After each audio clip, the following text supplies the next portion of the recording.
IELTS speaking এর সময় স্টুডেন্টরা যখন কিউ কার্ডের অ্যান্সার দেয় তখন তারা অ্যান্সারের কোলোকেশনটা ঠিকভাবে ধরে রাখতে পারে না, কারণ তারা একটা পারফেক্ট স্ট্রাকচার সম্পর্কে জানে না।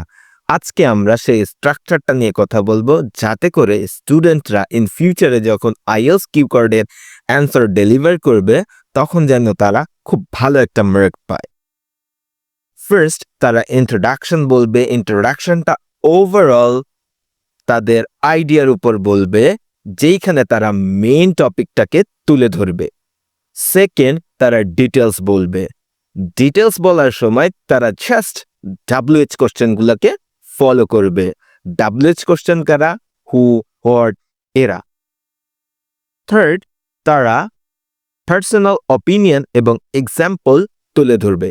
ফাইনালি তারা একটা কনক্লুশন দিবে ওভারঅল তাদের স্পিচের উপর। Thanks for watching this video.